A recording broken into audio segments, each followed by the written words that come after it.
I found out my best friend destroyed my career on a Tuesday morning in March. I was sitting in a coffee shop, scrolling through LinkedIn, when I saw her face beaming from Apex Media's company page. "Welcome to the team, Natalie Ford, our new creative director." My coffee cup froze halfway in my mouth. Creative director. At Apex Media. The job I'd interviewed for. The job I'd spent 3 weeks preparing for. The job I'd lost because someone sabotaged me the night before my interview. My name is Harper Webb. I'm 25 years old, and until that moment, I thought Natalie Ford was my best friend. We'd known each other since freshman year of college. We'd shared apartments, late-night design critiques, dreams about making it big in the creative world. I'd trusted her with everything. I just didn't know everything, included the weapons she'd used to destroy me. Let me back up. 6 weeks earlier, I'd gotten the email that every graphic designer dreams about. Apex Media wanted to interview me for their creative director position. Apex wasn't just any agency. They were the agency. The one that did campaigns for Fortune 500 companies. The one that launched careers. I was working at a small design studio at the time, doing decent work, but nothing spectacular. The Apex opportunity felt like winning the lottery. I applied on a Thursday night, not really expecting anything. When they called me 3 days later, I actually dropped my phone. The first person I told was Natalie. We were roommates then, sharing a cramped 2-bedroom apartment in Brooklyn. She was working freelance, doing okay, but struggling to find steady clients. When I burst into the living room with the news, she screamed and hugged me. "This is it, Harper," she said, jumping up and down. "This is your big break." "I don't even know if I'll get it," I said, laughing. "The interview isn't for 3 weeks. I have so much to prepare." "You're going to crush it," Natalie said. "Tell me everything. I want to help you prep." Over the next 3 weeks, Natalie became my interview coach. We spent hours working on my portfolio, refining my presentation, practicing answers to tough questions. I showed her every design I planned to include. I walked her through my creative philosophy. I even told her about my secret weapon, a revolutionary approach to brand storytelling that combined traditional design with interactive digital elements. "That's genius," Natalie said when I explained it. She was sitting cross-legged on our couch, taking notes on her laptop. "You should lead with that. Show them you're not just a designer. You're thinking about the future of the industry." "You think so?" I asked. I don't want to sound too experimental. "Harper, that's exactly what they want. Apex Media is looking for someone who can push boundaries. Trust me." I trusted her. That was my first mistake. The night before my interview, I stayed up until midnight doing final preparations. My portfolio was perfect. My presentation was polished. I'd even bought a new blazer that made me look professional but creative. I felt ready. I went to bed at 12:30 a.m., set 3 alarms, and fell asleep feeling confident. I woke up at 7 a.m. to a nightmare. My laptop wouldn't turn on. Not wouldn't boot. Wouldn't turn on at all. Just a black screen, completely dead. I tried everything. Different outlet. Different charger. Nothing worked. My interview was at 10 a.m. My entire portfolio was on that laptop. My presentation. Everything. "Natalie," I yelled, running into the living room. "Natalie, something's wrong with my laptop." She came out of her room, hair messy, looking concerned. "What happened?" "It won't turn on. It's completely dead. I stopped. "My backup drive. I have everything backed up." I ran to my desk drawer where I kept my external hard drive. I plugged it into Natalie's laptop. The computer recognized it, but when I tried to open my files, I got error messages. Corrupted data. Every single file. My hands started shaking. This can't be happening. This can't be happening. "What about cloud storage?" Natalie asked. "I use my laptop for that. I can't access it without logging in." I was starting to panic now. "I can call Apex. I can explain. They'll let me reschedule, right?" "Try," Natalie said. But her voice sounded weird. Flat. I called Apex. Got voicemail. Left a frantic message. Sent an email. Nothing. By 9:30 a.m., I was crying on the couch, watching the time tick away. My career-changing interview was starting in 30 minutes, and I had nothing to show them. At 10:15 a.m., my phone rang. Apex Media. I answered so fast I almost dropped it. Ms. Webb. The voice was professional, cool. This is Patricia from Apex Media HR. We need to discuss some concerns that have come to our attention. I'm so sorry about this morning. I started. My laptop crashed and... This isn't about the interview, Patricia interrupted. We received some disturbing emails last night. Anonymous, but with detailed allegations about your work. My blood went cold. What allegations? Claims that several pieces in your portfolio were plagiarized. That you've been taking credit for other designers' work. We take these accusations very seriously. That's not true, I said. My voice was shaking. None of that is true. Who sent these emails? As I said, they were anonymous. But they included screenshots, file metadata, very specific information. We're going to need to postpone your interview indefinitely while we investigate. Wait, I said, but she'd already hung up. I sat there, phone in my hand, feeling like the world had tilted sideways. Someone had sabotaged me.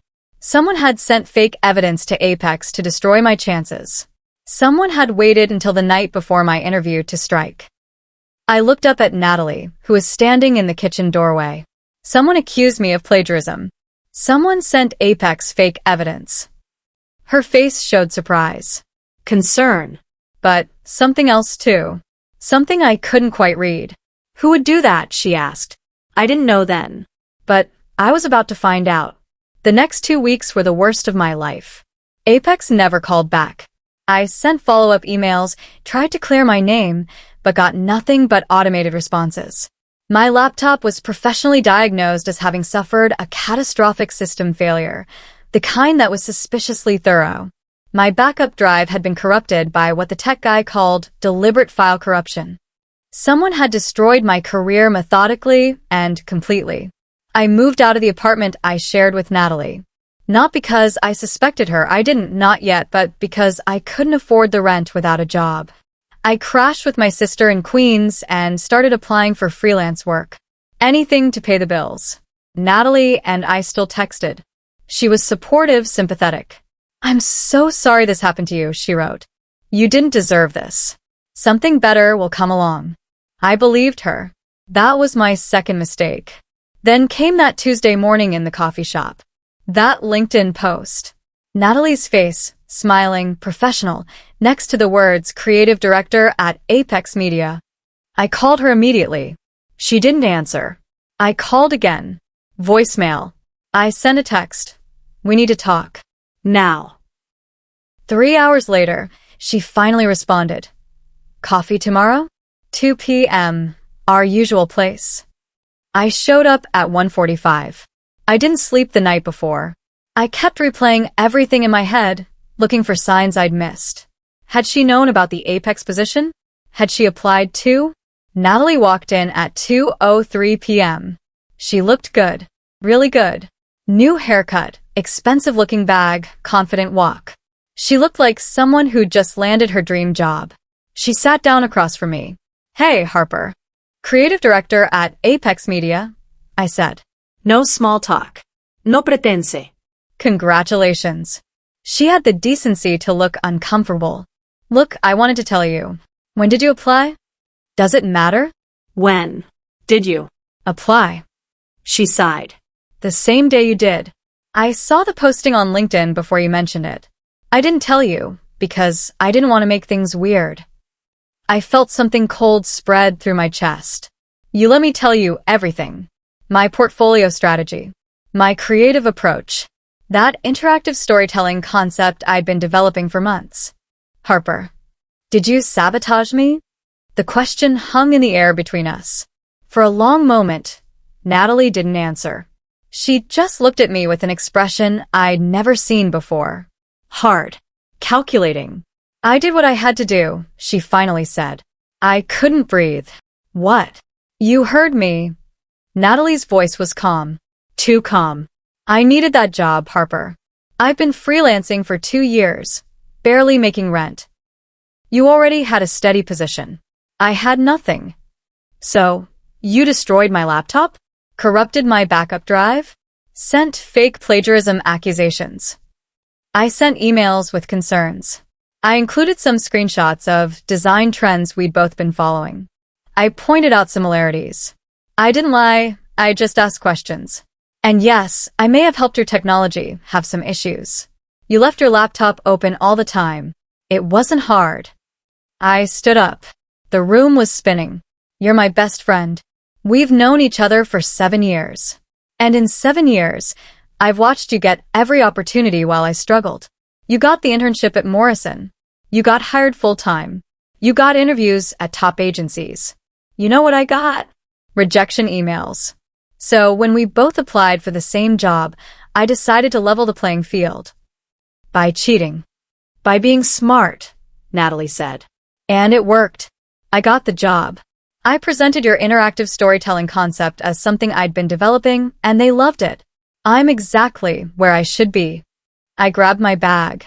I couldn't look at her anymore. We're done. Harper. We're done, Natalie. Don't ever contact me again. I walked out of that coffee shop and cried for the first time since the interview disaster. Not because I'd lost the job, because I'd lost 7 years of friendship to someone who'd never actually been my friend at all. I spent the next week in a fog. I couldn't eat, couldn't sleep. I kept replaying every moment of our friendship, looking for the signs. Had she always been this person? Or had desperation turned her into someone unrecognizable? My sister, Amy, finally pulled me out of my spiral. Stop mourning the friendship, she said on day 8. Start planning your comeback. There's no comeback, I said. Natalie has my dream job using my ideas. She won. Then build something better, Amy said. You're brilliant, Harper. You've always been brilliant. You don't need Apex Media. You don't need Natalie. You need to remind yourself what you're capable of. She was right. The anger I'd been feeling, the betrayal, the hurt, I channeled it all into work. I started taking every freelance project I could find. Small stuff at first. Logo designs, website layouts, social media graphics. I worked 18-hour days. I stopped checking social media so I wouldn't see Natalie's posts about her success. And slowly something started to shift. My work got better, sharper, more innovative. Like the betrayal had burned away everything safe and conventional, leaving only the raw creativity underneath. 3 months after the coffee shop confrontation, I got a message on LinkedIn from someone named Marcus Shaw. The subject line said, "Your portfolio made me stop scrolling." I almost deleted it. I got a lot of spam on LinkedIn, but something made me open it. Harper, I'm Marcus Shaw, founder of a startup called Lumina Creative. We're building a revolutionary platform that connects designers with brands in a completely new way. I've been following your freelance work, and I'm impressed by your innovative approach to interactive design. Would you be interested in a conversation? I Googled Marcus Shaw. He was legit, successful tech entrepreneur, sold his last company for 8 figures, known for identifying talent early. Lumina Creative was in beta, but the concept looked promising. A platform where designers could showcase their work dynamically, where brands could interact with portfolios in real time. I wrote back, I'd love to talk. We met at his office in Manhattan 3 days later. Marcus was younger than I expected, maybe 32, with the kind of focused energy that made you pay attention. He showed me the Lumina platform, explained his vision, and then dropped the bomb. I don't want to hire you as a designer, he said. I want you as a co-founder. Chief Creative Officer. You'd have significant equity, a seat at the table, and complete creative control over the platform's development. I stared at him. You don't even know me. I know your work, and I know talent when I see it. So what do you say? I said yes. How could I not? This wasn't just a job, it was a chance to build something from the ground up. To have real ownership over my work. To create something Natalie could never steal because it would be fundamentally, legally mine. The next 6 months were intense. Marcus and I worked like people possessed. We refined the platform, brought on a small team of developers and designers, and started beta testing with select brands. The response was incredible. Designers loved the freedom. Brands loved the innovation. By month 8, we had funding. Serious funding. 3 venture capital firms fought to invest in us, and we ended up with $12 million to scale. By month 10, we had 50 employees and partnerships with major brands. I barely slept, barely ate, but I was happy, really happy. For the first time since the Apex disaster, I felt like I was exactly where I should be. I didn't think about Natalie. I didn't check her social media. I didn't care what she was doing. I was too busy building my own empire. Then, in month 11, Marcus called me into his office with news that would change everything. "We got an acquisition offer," he said. "Meridian Holdings wants to buy Lumina." Meridian Holdings, the massive media conglomerate that owned dozens of companies, including Apex Media, I said quietly. Marcus nodded. "Yeah. They want to use our platform to modernize their traditional agencies.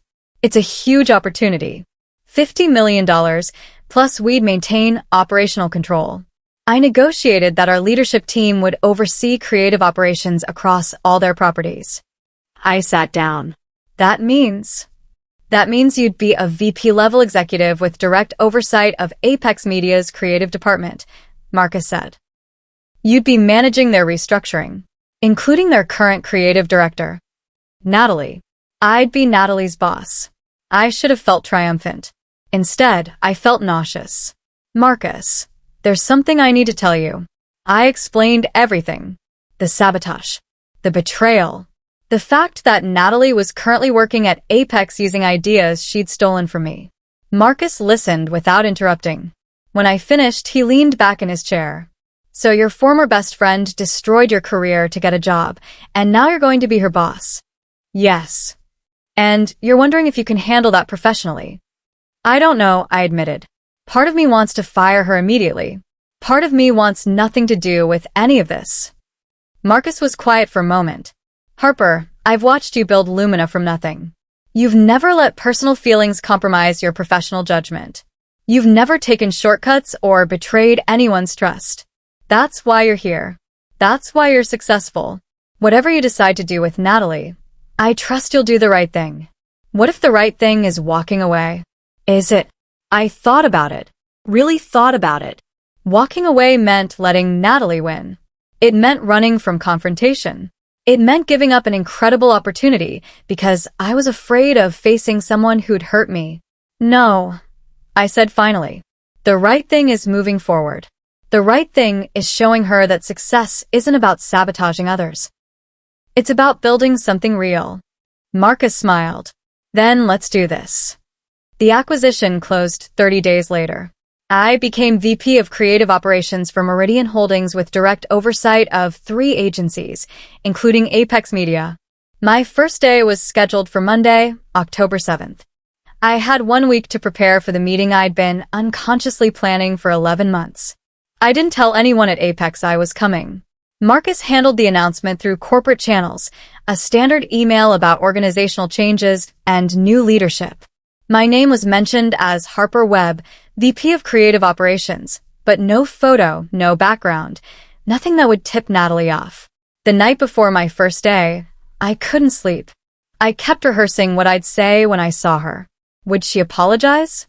Would she try to explain? Would she pretend nothing had happened? Amy called me at midnight. "Stop overthinking it." "I'm not overthinking." "You're absolutely overthinking. Here's what you do. Walk in there like the boss you are. Don't explain yourself. Don't apologize for succeeding. Just be professional and let your presence speak for itself." She was right. I didn't need a speech. I didn't need confrontation. I just needed to show up and do my job. Monday morning, I dressed carefully. Professional but confident. Navy blazer, white shirt, my favorite necklace that Amy had given me for my 25th birthday. I looked at myself in the mirror and barely recognized the person staring back. This wasn't the desperate, betrayed girl from the coffee shop. This was someone who'd rebuilt herself from nothing. I took the subway to Apex Media's office in Midtown. The building was exactly as imposing as I remembered from my doomed interview. glass and steel, very modern, very expensive. The lobby had that new money smell, leather and coffee and ambition. I walked up to the reception desk. Harper Webb, I have a meeting with the creative team at 9 a.m. The receptionist checked her computer. Oh, Ms. Webb, yes. They're expecting you in the fourth floor conference room. Someone will escort you up. A young woman in impossibly high heels appeared. Ms. Webb, I'm Simone, Marcus Shaw's assistant. Welcome to Apex. The team is very excited to meet you. Thank you, I said. My heart was pounding, but my voice was steady. We took the elevator to the fourth floor. The doors opened to a sleek, modern workspace. Open floor plan, designer furniture, walls covered in award-winning campaigns.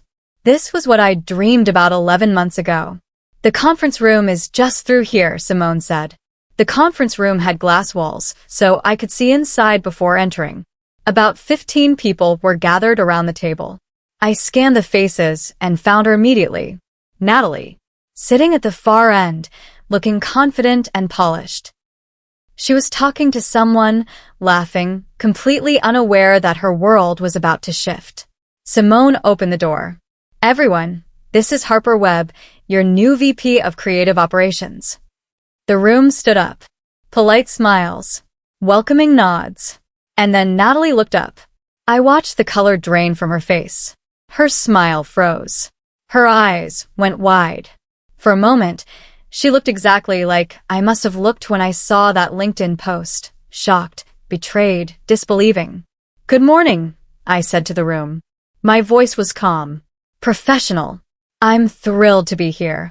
I know this transition represents significant change, but I'm excited to work with all of you to push Apex's creative vision forward. I made eye contact with everyone as I spoke, including Natalie, especially Natalie. I'd like to spend today meeting with each of you individually to understand your current projects and challenges. Natalie, can we start with you? I'd love to hear about your work as creative director. Her mouth opened, closed. She looked like she was drowning. Of course, she finally managed. Happy to. Excellent. Let's reconvene in my office in 15 minutes. Simone will show me where that is. I left the conference room before Natalie could respond. As I walked away, I could feel 15 pairs of eyes on my back. And I knew, without looking, that Natalie's were burning the brightest. My office was corner space with floor-to-ceiling windows overlooking Manhattan. It was surreal. 11 months ago, I'd been crying on my sister's couch. Now I had an office with a view that probably cost more per month than my old apartment's rent. Simone gave me a quick tour. Your assistant, Troy, will be here tomorrow. If you need anything today, just call me. The creative director meeting, should I have someone bring coffee? That would be great. Thank you, Simone. She left. I sat down at my desk and took a deep breath. In 15 minutes, Natalie would walk through that door. This was the moment I'd been waiting for. Except now that it was here, I didn't feel triumphant. I felt tired. All the anger I'd been carrying for almost a year suddenly felt heavy and pointless. What was I going to do? Yell at her? Fire her? Make her apologize? Amy's words came back to me. Be professional. Let your presence speak for itself. There was a knock on my door. I checked my watch. Exactly 15 minutes. Come in, I said. Natalie entered slowly. She looked smaller than I remembered. Younger. Harper, she said. I didn't know. Sit down, please. She sat. Her hands were shaking slightly. I didn't know you'd be coming here. I had no idea you were working for Meridian. I'm not working for Meridian, I said calmly. I co-founded Lumina Creative. Meridian acquired us. I'm now VP of Creative Operations with oversight authority over all their creative properties, including Apex. Natalie's face was white. You co-founded? Yes. Marcus Shaw and I built Lumina over the past 11 months. We have 50 employees, 12 million in funding, and we just sold for $50 million. I have significant equity and operational control. I watched her process this. Watched her realize that while she'd been celebrating her stolen victory, I'd been building an empire. Harper, Natalie started, but I held up my hand. Let me be clear about something. I'm not here for revenge. I'm not here to punish you. I'm here to do a job. Meridian acquired Lumina because they want to modernize their creative operations, and that's what I'm going to do. Your position as creative director will be evaluated the same way everyone else's will be, based on performance, innovation, and results. I understand, Natalie said quietly. Do you? I leaned forward. Because here's what I need you to understand. What you did to me 11 months ago was cruel and calculating. You destroyed my opportunity. You stole my ideas. You betrayed 7 years of friendship. And you did it because you thought success was about climbing over other people. Natalie's eyes were wet. I know, Harper, and I'm so sorry. I'm not finished, I said. My voice wasn't angry. It was just firm. You got this job through sabotage. But keeping it? That's going to require actual talent. Actual innovation. Actual work. I'm going to give you the same opportunity you gave me, a chance to prove yourself. The difference is I'm not going to sabotage you. I'm going to judge you fairly based on your work. What if I can't? She stopped. What if I'm not good enough? Then you'll fail. But it will be an honest failure, not because someone destroyed your chances. That's more than you gave me. Natalie wiped her eyes. I don't expect you to forgive me. I don't forgive you, I said simply. But I'm not going to let what you did define me. Or you. We both get to move forward from this. The question is whether you can actually do the job you cheated to get. There was a long silence. Then Natalie stood up. I'll do my best. That's all I ask. Send me your current project list by end of day. We'll set up weekly check-ins starting next week. She nodded and walked to the door. Before she left, she turned back. Harper? For what it's worth, I'm glad you succeeded. You deserve it. I didn't respond. She left. I sat in my office for a long time after she was gone, staring out at the Manhattan skyline. The first month at Apex was brutal. Not because of Natalie, because of everything else. I was managing 3 agencies, overseeing hundreds of employees, dealing with budgets and timelines and client relationships. I worked 14-hour days. I lived on coffee and ambition. But I loved it. Every exhausting minute of it. I met with every member of the creative team individually. I reviewed projects, identified inefficiencies, proposed changes. I brought in Lumina's platform and started integrating it across all 3 agencies. The response was incredible. Designers loved the tools, clients loved the results, executives loved the numbers. And Natalie? She worked, really worked. Every project I assigned her, she delivered. Not brilliantly, not with the innovative edge I knew she'd stolen from me, but competently. She showed up to every meeting prepared. She took feedback seriously. She stopped trying to apologize and started trying to prove herself. I didn't make it easy for her. I assigned her challenging projects with tight deadlines. I gave her feedback that was honest and direct. I treated her exactly like I treated everyone else, with high expectations and zero special treatment. 6 weeks in, I assigned her to lead Apex's biggest campaign of the year, a rebranding project for a major retail client. It was high-profile, high-pressure, and highly visible. The kind of project that could make or break a creative director's reputation. This is your opportunity to show what you can really do, I told her in our weekly check-in. Not what you can steal. Not what you can fake. What you can actually create. Natalie looked nervous. What if I fail? Then you fail honestly. That's better than succeeding dishonestly. She worked on that campaign for 6 weeks. I watched her struggle, experiment, revise. I watched her stay late. I watched her ask for help from her team instead of taking credit for their ideas. I watched her grow. The campaign launched in December. It was good. Not revolutionary, but solid. Professional. Authentic. The client was happy. The team was proud. And Natalie looked relieved. Christmas week, Natalie knocked on my office door. Do you have a minute? I gestured to the chair. What's up? I wanted to talk about my role here. About my future. I leaned back. Okay. I've been doing a lot of thinking these past 3 months. About what happened. About who I became when I sabotaged you. About who I want to be. She took a deep breath. I don't think I'm right for creative director. I think I got this position through dishonesty, and even though I've been trying to prove myself, I don't think I can ever truly earn it. Not here. Not like this. I didn't say anything. I wanted to hear where she was going with this. I'm going to resign, Natalie said. Not because you're forcing me out. Because I need to rebuild my career the right way. From the ground up.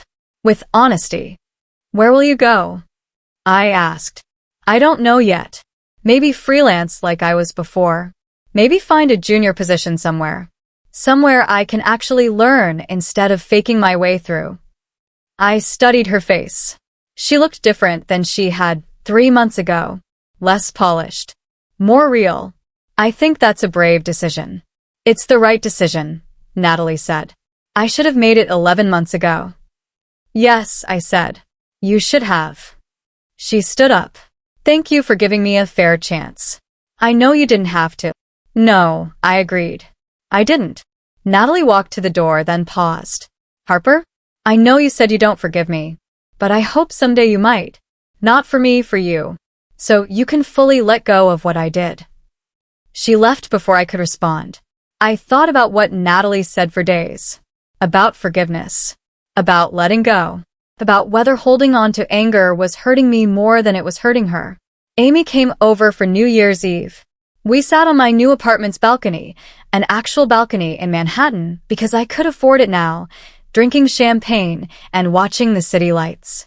Natalie resigned. I told her. Good, Amy said immediately. She should have. She said she needs to rebuild her career honestly. That she can't earn the creative director position after getting it through sabotage. Do you believe her? I thought about it. Yeah, I do. I think these past 3 months broke her down. Made her realize that stolen success doesn't feel like success at all. So, what are you going to do? Amy asked. What do you mean? Are you going to forgive her? I stared out at the lights. I don't know. Part of me still wants her to suffer. Part of me wants her to struggle the way I struggled. Part of me thinks she doesn't deserve forgiveness. And the other part? The other part is tired, I admitted. Tired of carrying this anger. Tired of letting what she did take up space in my head. I built something amazing, Amy. I have a career I love, a team I respect, a future that's entirely mine. Why am I still letting her betrayal define me? Amy raised her champagne glass. Maybe the real revenge isn't making her suffer. Maybe it's letting her go and realizing you don't need revenge at all. We clinked glasses as fireworks started exploding over the city. A new year. A fresh start. In January, I hired Natalie's replacement, a brilliant young designer named Troy who had genuine innovative ideas and zero interest in office politics. The team loved him. The work improved. Apex's reputation grew. I got invited to speak at design conferences, to write articles about creative leadership, to mentor young designers struggling to break into the industry. I said yes to all of it, not because I was trying to prove anything to Natalie or to Apex or to anyone else, but because I genuinely wanted to help people avoid the pain I'd gone through. In February, I got an email from an unfamiliar address. The subject line said, "Thank you." It was from Natalie. She'd taken a junior designer position at a small agency in Portland.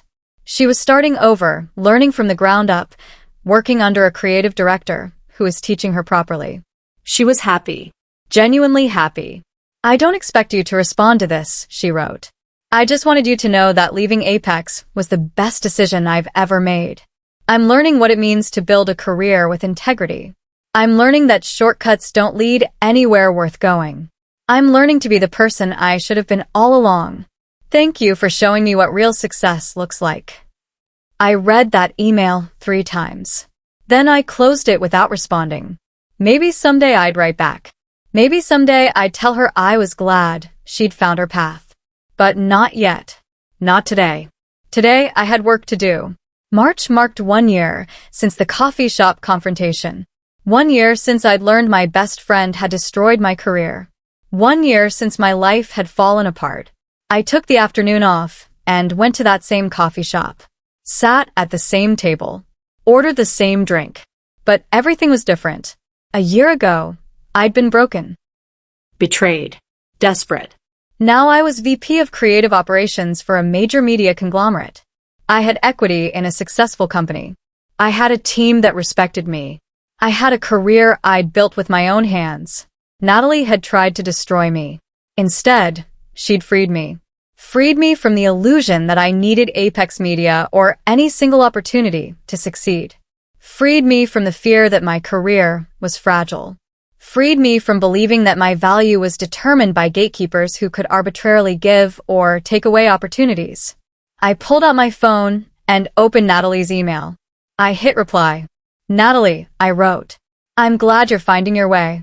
What you did to me was wrong, and I'll never forget it. But I'm not going to let it define either of us. You made a terrible choice in a moment of desperation. I've made different choices since then. We're both living with the consequences of those choices. I hope Portland treats you well. I hope you build a career you're proud of. I hope you never feel desperate enough to hurt someone else again. I don't forgive you, but I don't hate you either. I'm just done letting what happened control my life. Good luck, Harper. I hit send before I could overthink it. Then I closed my email and opened my notes app. I had ideas for Lumina's next platform update. I had a presentation to prepare. I had work that mattered. Spring came to New York. The city bloomed. I bloomed with it. Marcus and I expanded Lumina beyond Meridian Holdings. We signed partnerships with independent agencies, launched new features, brought on more designers. The platform was becoming exactly what we'd envisioned, a space where creative people could build authentic careers without gatekeepers or politics or backstabbing. In April, I spoke at a design conference in Los Angeles. The audience was mostly young designers, people who looked like I had a year ago, hungry, ambitious, uncertain. I told them my story. Not the sanitized version, but the real one. The betrayal. The sabotage. The rebuilding. Your career is going to have setbacks, I said. People will take credit for your work. Opportunities will fall through. You'll be betrayed by people you trust. And in those moments, you'll have a choice. You can let the betrayal define you, or you can let it refine you. You can spend your energy on revenge, or you can spend it on building something better. After the talk, a young woman approached me. She looked nervous. Ms. Webb, I just wanted to say thank you. 6 months ago, my mentor stole my portfolio and presented it as her own work to get a promotion. I've been so angry. But hearing your story, I realize I've been wasting time on anger when I could be building my future. I gave her my card. Send me your portfolio. We're always looking for talented designers at Lumina. She looked at the card like I'd handed her a golden ticket. Really? Really, I said. Let's break the cycle. Let's build something better. She sent me her portfolio the next day. It was brilliant. I hired her a week later. Summer in New York was hot and bright. Lumina hit a major milestone, 1 million registered designers on our platform. Marcus and I celebrated with the team on the office rooftop, overlooking the city. You know what's crazy? Marcus said, handing me a champagne glass. A year and a half ago, you were sleeping on your sister's couch. Now you're changing the entire creative industry. We're changing it, I corrected. This isn't just my success. No, he agreed. But you're the heart of it. Your vision. Your integrity. Your refusal to let betrayal make you bitter. I thought about Natalie. I hadn't thought about her in weeks. I don't think I was refusing to be bitter. I think I was just too busy to stay bitter. That's the secret, isn't it? Marcus said. The best revenge is outgrowing the people who hurt you. Not because you're trying to show them anything, but because you're too focused on your own growth to waste time looking back. He was right. I'd spent so much energy planning what I'd say to Natalie, how I'd make her feel small, how I'd prove she'd made a mistake. But in the end, the most powerful thing I'd done was nothing. I just lived my life, built my career, moved forward. The revenge I'd imagined, dramatic, confrontational, satisfying, had never materialized. Instead, I'd found something better. Peace. Success. Freedom. That was better than any revenge I could have planned. In August, I got a LinkedIn message from someone at Apex Media. Not Natalie, Troy, the new creative director I'd hired. Harper, wanted to give you a heads up. Natalie Ford just published an article in Creative Industry magazine about workplace ethics and integrity in design. She talks about her experience sabotaging a colleague and what she learned from it. She doesn't name you specifically, but it's obviously about what happened. Thought you should know before people start connecting the dots. I found the article. It was honest. Painful. Raw. Natalie described what she'd done, the sabotage, the theft, the betrayal. She talked about the guilt, the emptiness of success built on dishonesty, the painful process of starting over and rebuilding with integrity. I destroyed someone's career because I thought success was scarce, she wrote. I thought there wasn't room for both of us to succeed. I was wrong.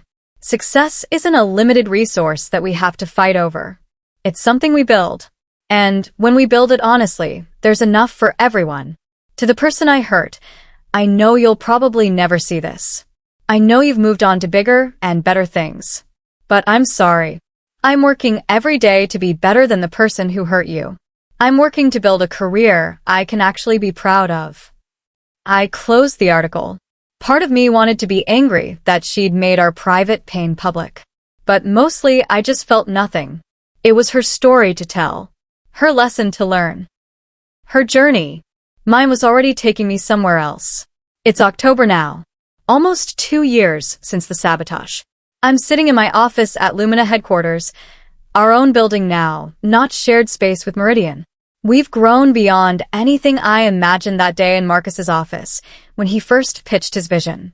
My desk has photos now. Me and Amy at my housewarming party. The Lumina team at our million-user celebration. Marcus and me on the cover of a tech magazine with the headline, The Future of Creative Work. No photos of Natalie. No remnants of that friendship. I don't need them. That chapter of my life is closed. My phone buzzes. It's my assistant. Harper, you have someone here to see you. No appointment, but she says it's important. Natalie Ford. I almost say no. Almost tell him to send her away. Then I pause. Give me 5 minutes, then send her in. I stand up, smooth my blazer, look out the city. When Natalie walks in, I'm ready. She looks different. Older. More tired. But somehow more at peace. Harper. Thank you for seeing me. I only have a few minutes, I say. What do you need? Nothing, she says. I don't need anything. I'm in town for a conference and I wanted to see you. To tell you in person what I wrote in that article. I'm sorry. I was wrong. And I'm grateful for the way you handled everything. You could have destroyed me. You didn't. I look at her for a long moment. I did not destroy you for your benefit. I did it for mine. I refuse to let your betrayal turn me into someone bitter and vindictive. That was about me, not you. I know, Natalie says. And that's what makes you better than me. No, I say. It makes me different. You made choices based on fear and scarcity. I made choices based on abundance and integrity. We both had to live with the consequences. Natalie nods. I'm living with mine. I'm in Portland. I'm happy. I'm building something real this time. Good, I say. And I mean it. I'm blah. Are we? She starts. Will we ever? No, I say gently. We won't be friends again. Too much happened. But I don't wish you harm. I just wish you well from a distance. She nods. Her eyes are wet. Thank you for that. She leaves. I watch her go. Then I turn back to my desk, to my work, to the life I've built from the ashes of betrayal. The real revenge, I've learned, isn't dramatic. It's not confrontational. It's not even satisfying in the way I once imagined. The real revenge is this. Sitting in my office, doing work I love, surrounded by people who respect me, building something meaningful, and realizing that the person who tried to destroy me is barely a footnote in my story. That's not revenge. That's freedom. And it feels better than anything I could have imagined 2 years ago when my world fell apart. It feels like living. It feels like winning. Not because I beat Natalie, but because I became someone who didn't need to.